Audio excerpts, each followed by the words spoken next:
Hello guys, welcome back to my channel. আবারও চলে এসেছি একটা নতুন ভিডিও নিয়ে। সবাই কেমন আছো? আশা করছি সবাই ভালো আছো। আর এইদিকে আমার মনটা খুশি খুশি দেখতে পাচ্ছ, কারণ আজকে আমি যাব বাপের বাড়ি।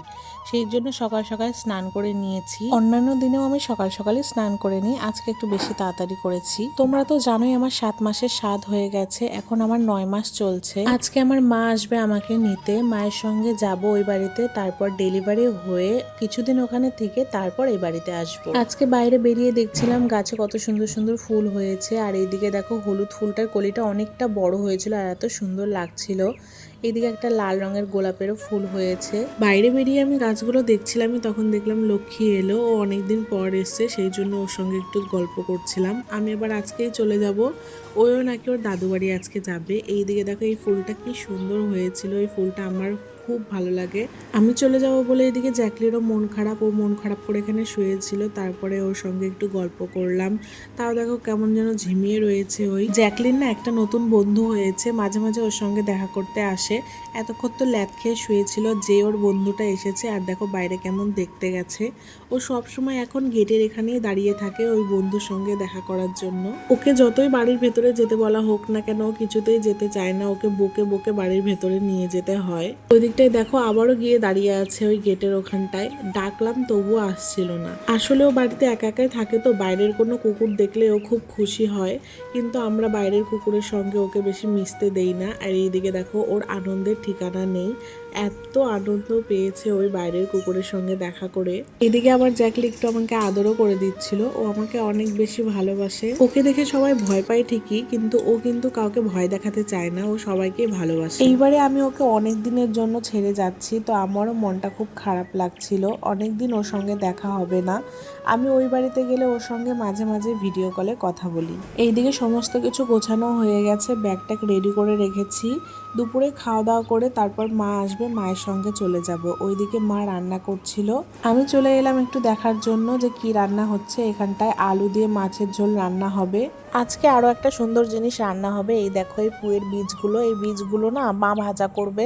আমাদের বাড়িতে সবাই এই পুঁয়ের বীজ ভাজা পছন্দ করে। তোমরা কে কে খাও অবশ্যই কমেন্ট করে জানিও। আর এইভাবে ফাটাতে আমার বেশ ভালো লাগে। তারপর ঘরে এসে দেখো আমি আমার সোনাটার সঙ্গে একটু গল্প করে নিলাম। ওর সঙ্গে আমি গল্প করতে কত ভালোবাসি সেটা তো তোমরা ভালো করেই জানো। এরপর আমি মায়ের সঙ্গে আমাদের সাব সেন্টারে গেলাম। আজকেই লাস্ট চেক আপ করে যাব, কারণ আমি ওখানে যাব, তো এরপরে আর এখানে আসবো না। তাই জন্য শেষবারের মতো এখানে একটু দেখিয়ে যাচ্ছিলাম। আমাদের সাব সেন্টারটা না অনেকটাই কাছে, বাড়ির থেকে 2 বাড়ি পরেই সাব সেন্টারটা।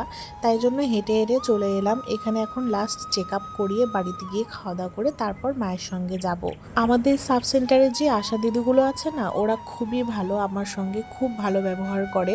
আমি এখানে এলেই অনেকক্ষণ ধরে এদের সঙ্গে গল্প করি। আজকেই তো এখানে লাস্ট চেক আপ করিয়ে যাচ্ছি, তো আজকে এখানে একাই এসছি, এরপরে একদম বেবিকে সঙ্গে করে নিয়ে আসবো। ওরা আমাকে কত করে বোঝায় যে টেনশন করবে না, অনেক পজিটিভিটি দেয় আমার মধ্যে, তবুও কেন জানি না প্রত্যেকবার আমার ব্লাড প্রেশারটা হাই আসে। আমি যথেষ্ট চেষ্টা করি যে টেনশন করব না, কিন্তু জানি না কোনো না কোনোভাবে টেনশন আমার মাথায় ঢুকেই যায়। তো সবকিছু কমপ্লিট করে এখানে বাড়ির দিকে যাচ্ছিলাম, আর এসেই দেখছি এখানটায় হ্যারি দাঁড়িয়ে আছে আমাদের জ্যাকলির সঙ্গে দেখা করবে বলে। ও যে বাইরে জ্যাকলির জন্য ওয়েট করছিল সেটা এসে জ্যাকলিকে বললাম। তারপর এখানে আমি খাওয়া দাওয়া করে চলে এসেছি, এখন আমি রেডি হয়ে নেব। আর কিছুক্ষণের অপেক্ষা। আর দেখো আমার বেবিটা এত দুষ্টুমি করে মাঝে মাঝে, কোনো কোনো সময় ও আমাকে লাথি মারতেই থাকে। আর এইদিকে আমি একদম রেডি হয়ে গেছি। আমার মনে হয় আমার মতো ওও খুব এক্সাইটেড মামা বাড়ি যাওয়ার জন্য, সেই জন্য ও আমাকে এত লাথি মেরে যাচ্ছে। প্রত্যেক মুহূর্তে আমি ওকে ফিল করতে পারি, আমার এত ভালো লাগে, আমি তোমাদেরকে বলে বোঝাতে পারবো না। যারা যারা মা হতে চলেছো তারা অবশ্যই জানবে যে এই ফিলিংসটা কেমন হয়। তারপর আমার মা একটা মিষ্টির হাঁড়ি নিয়ে চলে এসছে আমাকে নিতে। 2 বেয়ানের হাসি দেখো। এইদিকে জ্যাকলির খুশির ঠিকানা নেই, কারণ মিষ্টির হাঁড়ি দেখেছে তো, মিষ্টি খেতেও খুব ভালোবাসে। তারপর এবার আমার যাওয়ার পালা। মা এখানে আমাকে একটু পায়ের ধুলো দিয়ে দিচ্ছিল, তারপর আমার হাতের আঙুলটা একটু কামড়ে দিল। আমি ওই বাড়ি থেকে আসার সময় আমার মা এগুলো করে দেয়, আবার এই বাড়ি থেকে যখন যায় তখনও আমার শাশুড়ি মাও এগুলো করে দেয়। তারপরে এইদিকে দেখো সবাই এসছে আমাকে একদম টাটা করার জন্য। বড়মাদের বাড়ির সামনে থেকে টোটোতে উঠলাম, ওদিকে বাবাও এসছিল। সবাই আমাকে যাওয়ার সময় বলছিল এবারে একা যাচ্ছ, একেবারে 2জন মিলে আসবে। আর এদিকে সবাইকে টাটা করে দিয়ে আমি চললাম বাড়িতে। দেখতে দেখতে দিনগুলো পার হয়ে চলে যাচ্ছে, আর কয়েকটা দিনের অপেক্ষা। কিভাবে যে এতগুলো মাস পার হয়ে গেল আমি নিজেও জানি না। অনেক কষ্ট পেয়েছি, আবার অনেক আনন্দও পেয়েছি। এবারে ভেবেছি বাড়ি গিয়ে একদম রিল্যাক্স থাকবো, জানি না কি হবে। এই বাড়িতে এলে আমার মনটা একটু খুশি খুশি থাকে, কারণ আমাদের বাড়িতে না বাড়ি ভর্তি লোকজন, সবার সঙ্গে গল্প করতে করতেই টাইম কখন পার হয়ে যায় আমি বুঝতেই পারি না। দেখা যাক কি হয়, সবটাই আমি ভগবানের উপর ছেড়ে দিয়েছি, যেন সবটা উনি ঠিকঠাক রাখেন। তোমরা সবাই আমার জন্য আর আমার বেবির জন্য প্রে করো, যেন সবকিছু ঠিকঠাকভাবে হয়, ঠিকঠাক থাকে। আর বাড়িতে আসার পরই এই যে আমার কাকুর ছেলেটা কি শুরু করেছে দেখো, ও নাকি নতুন এক্সারসাইজ শিখেছে, সেগুলো আমাকে করে দেখাচ্ছিল।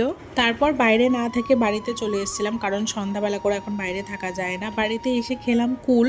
এই সন্ধ্যাবেলায় কুল খাওয়াটা ঠিক হয়নি, তবুও খেতে ইচ্ছা করছিল বলে খেলাম। যাই হোক, আজকের ভিডিওটা এখানেই শেষ করছি। তোমাদের যদি আমার ভিডিওটা ভালো লেগে থাকে তাহলে অবশ্যই একটা লাইক করে দিও, আর চ্যানেলটা সাবস্ক্রাইব করতে ভুলো না। Thank you for watching.